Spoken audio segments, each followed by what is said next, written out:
שלום ליושב ראש הכנסת, אמיר אוחנה. שלום בועז, טוב לראות אותך. ברוך השם, טוב לכולם. אני מחפש רשימה שאתה לא מופיע בה. אנחנו קראנו למתפקדי הליכוד. לדאבוני יש כמה כאלה. לא, אבל באמת, אני מדבר, אתה יודע, פה אנחנו שמים בכל השולחן, אתה מכיר אותנו, זה מה שאנחנו עושים. בכלל, אם אתה יכול לראות על העינב שלנו אחר לגמרי, אבל השתלטו עלינו מתפקדי הליכוד עם הודעות, זרמנו איתם ואנחנו פשוט קוראים את הרשימות שלהם, ובהמונים אתה נמצא. אני אגיד לך מה הבעיה. הבעיה היא שהתפיסה היא שכנראה הגיע למקום מאוד גבוה. ואז יש אנשים שאומרים לעצמם, הוא גם ככה חזק, הוא אחלה, הוא בסדר, אבל אנחנו נעזור לחלשים שנלחמים על חייהם. עכשיו, אני מבין את התפיסה הזאת. הבעיה שזה עלול להיות כמו נבואה שתגשים את עצמה, ובסוף אני לא אהיה במקום הגבוה. אני חושב שלאור העובדה שהכנסת הזאת, ואני יודע שזה אחד הנושאים הכי חשובים, נאבקה בהגמוניה ובסיאוב של מערכת המשפט יותר מכל קודמותיה.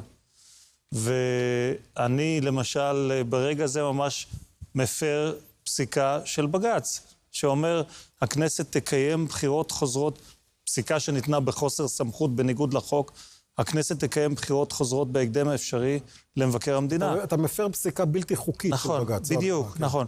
ואני אומר להם, לא, עד כאן, הכנסת אמרה את דברה.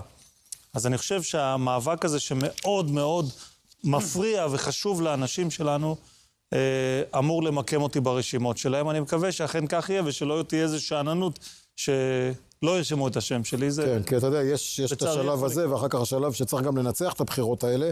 אבל אני אקרא ברשותך גם את דני שי מראשון לציון, קופץ לנו כאן עכשיו, ארז תדמור, אלי כהן, מאי גולן, אלמוג כהן, משה סעדה, דודי אמסלם, שלמה קרעי, יואב קיש, בועז ביסמוט, טלי גוטליב, אמיר אוחנה, יריב לוין. יש איזה מין מתכנס כזה כיוון של חלק מהשמות שאתה אומר, הם נראים די בטוחים, וזה בהחלט מעניין שגם לוקחים את אלה שנאבקים. כדי להבטיח שהשמות האלה יהיו בטוחים, צריך לשים אותם. צריך לשים אותם בקלפי. זה מחר. כן. מחר למעשה מתחיל קמפיין הבחירות של הליכוד.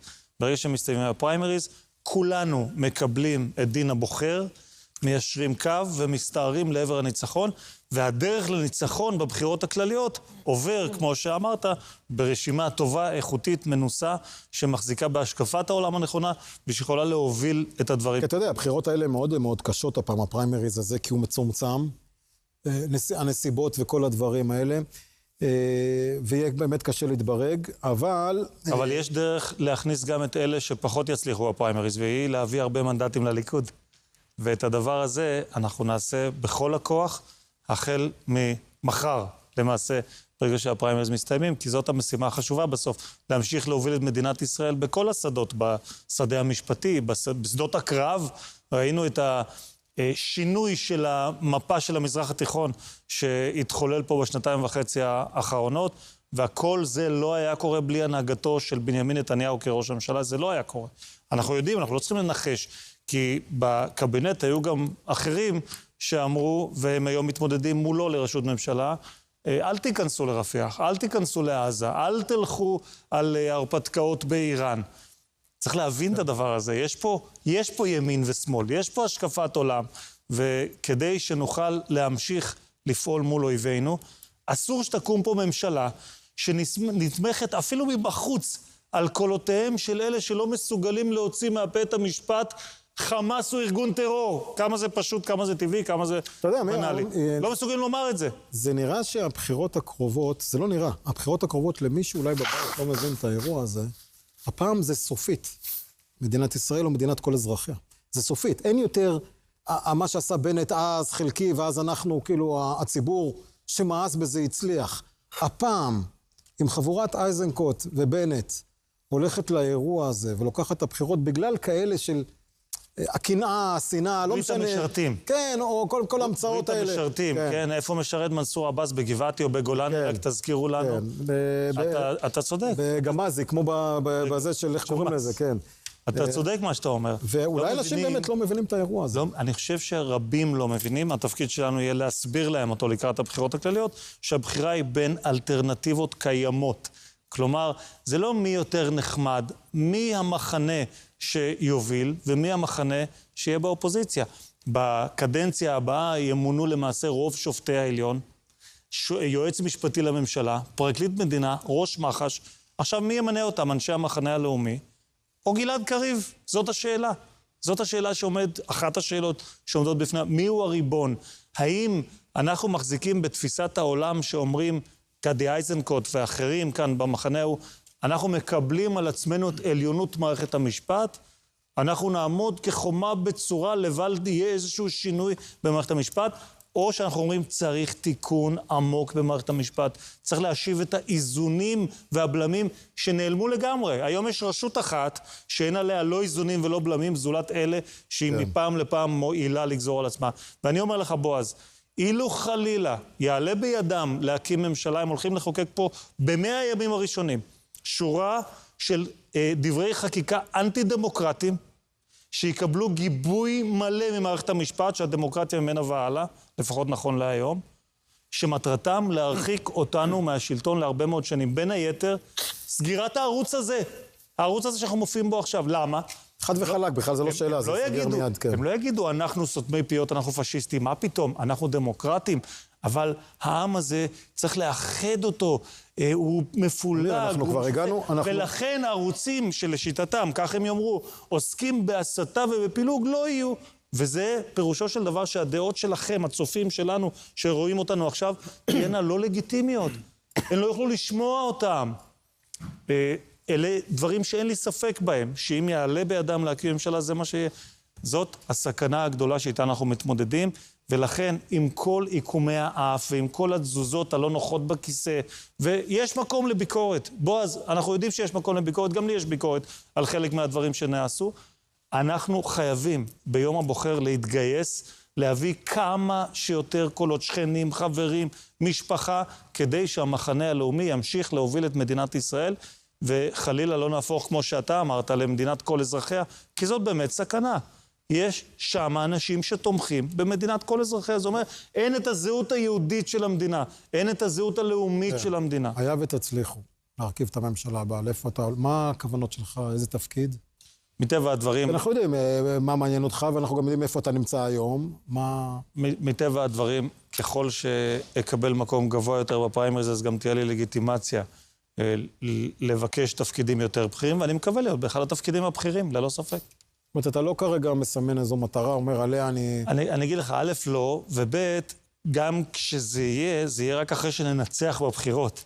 אנחנו קודם כל צריכים לצוד את הדוב, יש גם את הניסיון הפוליטי שלך שאומר, אנחנו מתכננים, ואז בסוף יש דברים אחרים.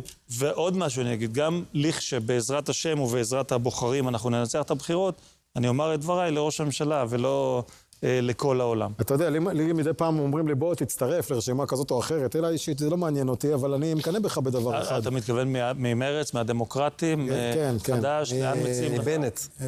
אוי, אבוי. מיידוף. התכוונת למיידוף. אתה לא בא יותר לפאנל. טוב, אבל יש דבר שאני באמת מקנא בך. התספורת. לא משנה שהיינו באיזה אירוע, הוא לא זיהה אותי עם הזקן, עזבו את זה עכשיו. לא, תקשיבו. הוא חשב שאני בא להצטלם איתו, אני אומר, תגיד לי, הדפוק זה בועז, מה אתה? רגיל לראות את בועז ככה. היינו באיזשהו אירוע, והוא מגיע עם הזקן הלבן ועם השיער הלבן, ארנסט המינגווי כזה. חשב מישהו בא להצטלם איתו. ולקח לי שנייה, אבל לקח לי שנייה, אל תגזים. אל תדאג, אני תחשבן. אבל אני אגיד לך במה אני מקנא בך. בפזמון של המושלים בסווינג, איך אתה עושה את זה בגיטרה? אני שומע אותו, אני מתנגד, אני לא יודע אפילו את הראשון לעשות. אז באופוזיציה... והבן שלי זה מטל, אני מחפש זה. אז באופוזיציה מאחלים לי שיהיה לי הרבה זמן לנגן, ככה הם כותבים בתגובות. אבל אתה מוכיח שאפשר גם לעשות וגם לנגן. בדיוק, גם וגם.